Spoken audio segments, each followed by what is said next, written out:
अभिनेत्री हर्षदा खानविलकर सध्या झी मराठी वाहिनीवरील लक्ष्मी निवास या मालिकेत लक्ष्मी ही प्रमुख भूमिका साकारत आहे. हर्षदा खानविलकर सोशल मीडियाच्या माध्यमातूनही चाहत्यांच्या संपर्कात असतात. त्यांचे विविध फोटो व्हिडिओ नेहमी लक्ष वेधून घेत असतात.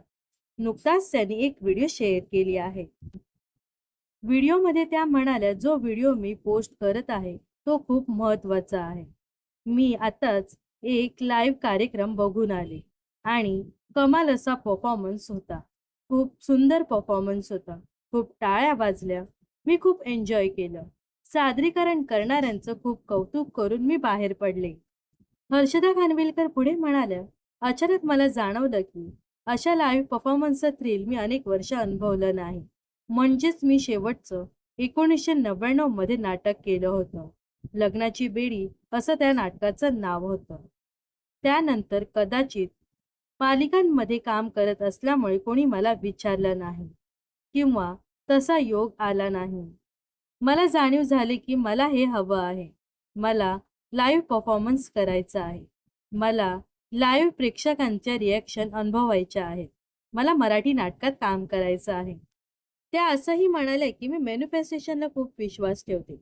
मला असं वाटतं की सोशल मीडिया हे योग्य ठिकाण आहे जिथे मी माझी इच्छा बोलून दाखवू शकते. तर दोन गोष्ट होती. एक म्हणजे माय-बाप रसिक प्रेक्षक हा व्हिडिओ पाहतील आणि माझ्यासाठी प्रार्थना करतील.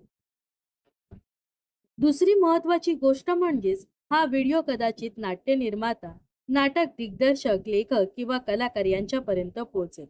ज्यांना असं वाटेल की नाटकासाठी हिचं नाव आपण सुचवू शकतो किंवा हिला नाटकात कास्ट करायला हवं. तर हो, मला मनापासून वाटतं की मला नाटकात काम करायचं आहे. कृपया या व्हिडिओचा गांभीर्याने विचार करा. मी एका चांगल्या नाटकाची वाट पाहत आहे, असं म्हणत त्यांनी नाटकात काम करण्याची इच्छा व्यक्त केली आहे. या दरम्यान आता हर्षदा खानविलकर लवकरच नाटकात दिसतील का, हे पाहणं महत्त्वाचं ठरणार आहे. तर हर्षदा खानविलकर बद्दल तुम्हाला काय वाटतं, नक्कीच कमेंट्स करून सांगा.